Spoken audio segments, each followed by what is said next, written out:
Hello, thank you so much for joining me on Merlin's Mountain today. I really hope some of the magic wears off on you. Not all of it, I want to keep some for myself. I'm a bit selfish like that, but we all need our own magic and we've all got our own magic, and I hope that's going to come through today. Midweek, mid-holidays, we are going to leave the tarot alone just for now. It will be back very soon. But today we are going to do some Work Your Light Oracle, and we've got some chakra cards to go with them as well. Just a quickie, because everyone, I hope, at least everyone's having fun.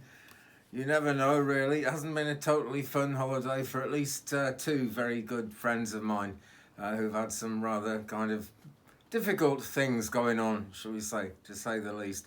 And, that does happen. Just because it's a holiday doesn't mean everything's plain sailing. But let's get in touch with the magic now and see if we can make a difference. So we've got 3 oracle cards to choose from Work Your Light. 1, 2 or 3.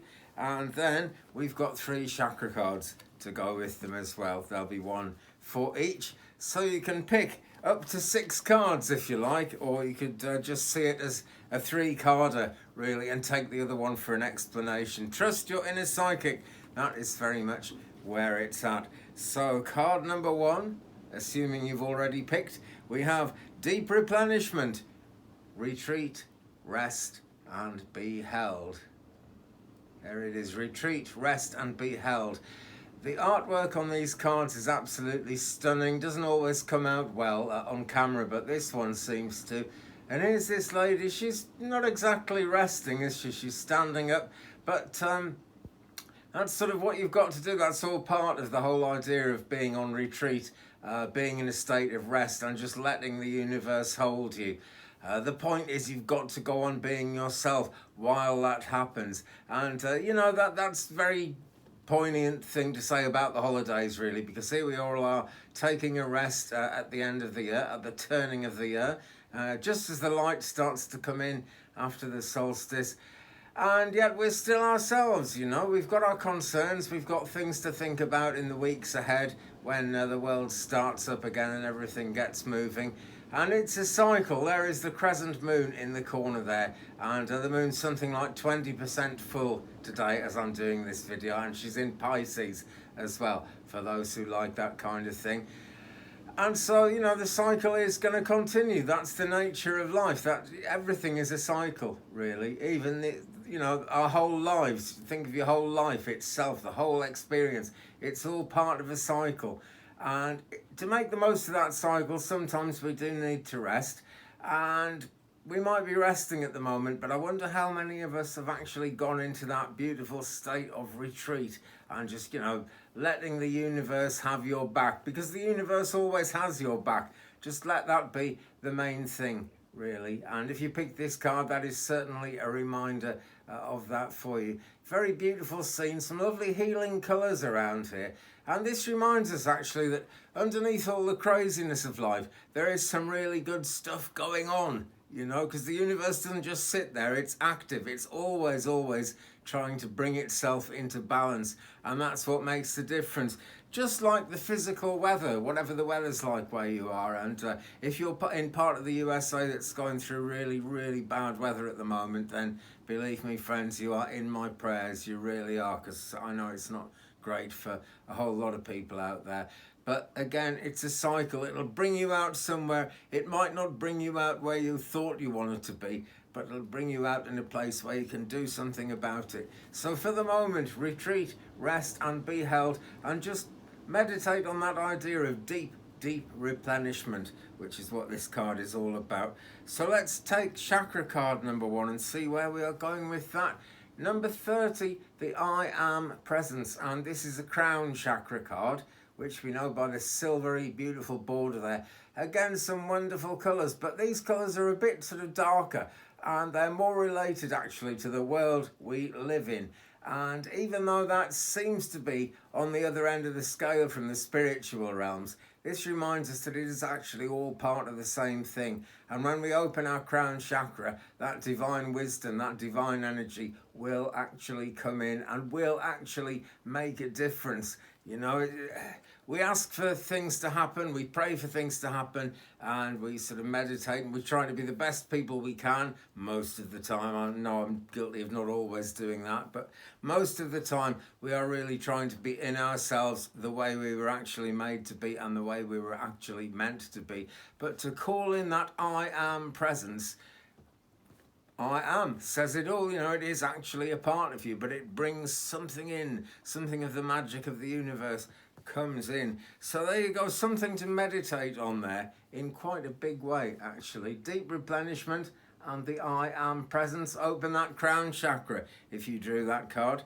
It's worth opening that crown chakra anyway, and it's always worth remembering to close that crown chakra when you finish doing your meditation or your spiritual work or whatever you had your crown chakra open for.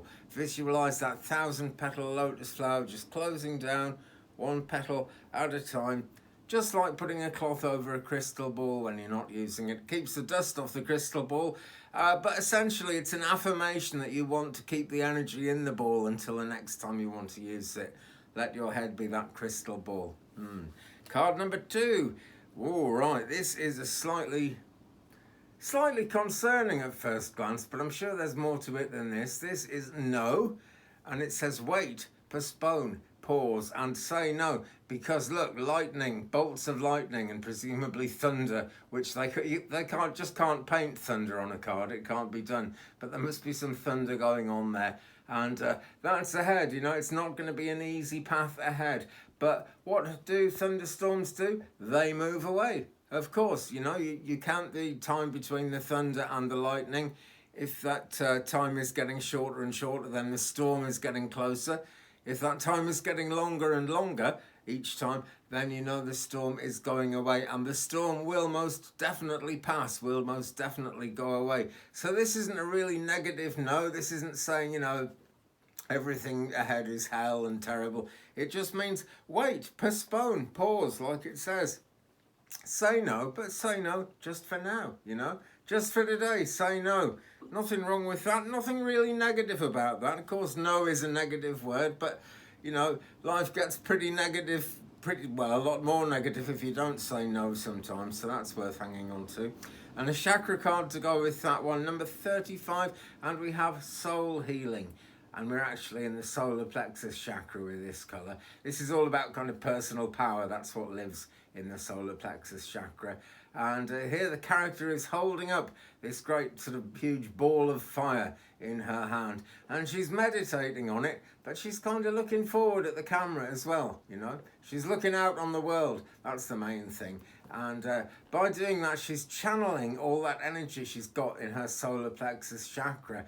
So if we see that as going with the card that says no, wait, postpone, pause, say no, well, you know, it's just, again, about letting energy build up, really. It's only when you let the energy build up that you can actually engage your personal power and let this beautiful light really out into the world from yourself, giving birth to your ideas, all that kind of thing. And there is all this purple around showing healing. And sometimes healing, as much as it's a beautiful, gentle, soft kind of energy, it is very, very powerful, you know, and people get on fire with it sometimes. They really do. So, no, wait, pause, postpone, say no, and soul healing. At a soul healing level, that's what can be going on while you're waiting, while things are postponed. It's going to just give you a bit of time to actually build up that personal energy even more. Okay, so this brings us to card number 3. The last card in today's reading was the last oracle card. Anyway, we will have a chakra card to go with it. You're already doing it. Take a look at that. You're already doing it. I'm going to have to just pull it back and read it. Stop overthinking. Keep facing your true north. And that is really, really an important thing to do. In astrology, we talk about the north node and the south node. The south node is all about where you came from, or maybe where you're still coming from, because it is the journey of life. And the north node is where you're headed. It's where your kind of soul is It's not where your soul, it's what your soul is evolving to take you towards. Wow, that's a mouthful of words, but that's what came to me. But this is what happens when we overthink. You know, beautiful colours, but they're all mixed up, they're all over the place.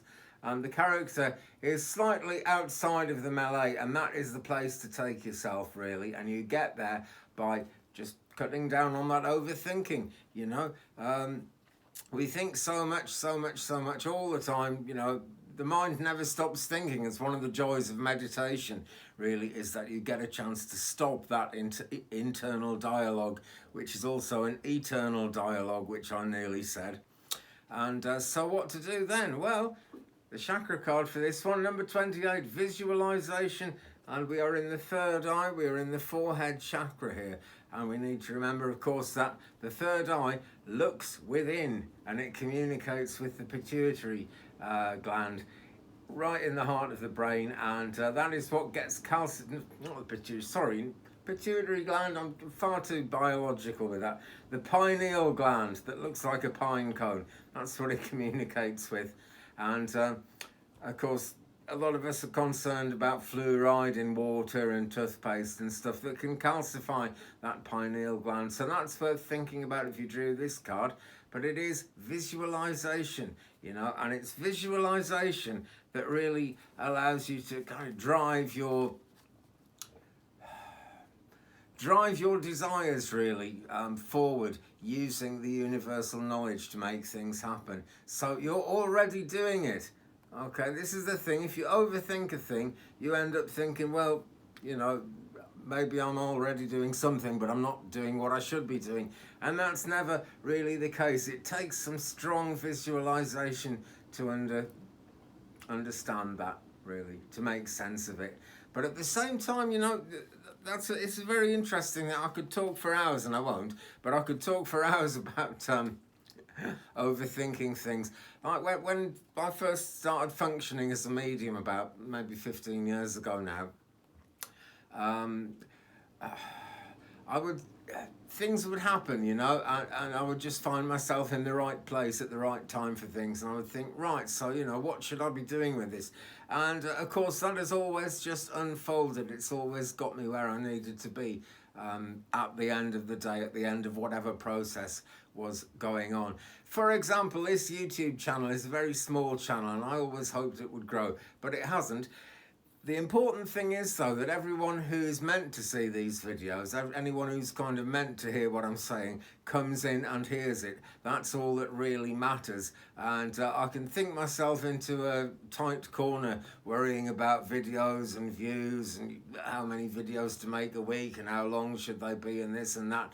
But the real kind of positive side of it comes when I just go with the flow, when I just let it happen, when I stop overthinking it, and when I visualize and believe that everyone who should see these videos will see them, and that is exactly what happens. And it doesn't matter how many of those views come in, it really doesn't. But do share me around the internet, by the way, because it's nice if people watch it. What really matters is the spiritual work goes on, and you and I get to work together. And that, my friends, is it for today's reading. Thank you very, very much for watching. Do share me around the internet if you can. And please drop a like on this if you've enjoyed it. Leave me a comment. Let me know which cards you picked and what they meant to you, because that's always good and it helps our spirit guides zero in to one another. If you'd like a private reading, do get in touch. My email address is down there in the comments. Well, no, it's not in the comments. It's in the more section. It says more ... And if you tap on that more, it will actually take you into the description, and then you can find my email address, which is 35and83@gmail.com. That is to say 35and83@gmail.com. Always good to hear from you, whatever's going on. So leave me a comment. We'll share the journey, and keep it here. Hit the subscribe if you haven't already, and then you'll be in touch as more videos keep on coming. Meanwhile, have a real good rest of your holiday, and I'll see you very soon in a future video. Love and light, blessings and peace.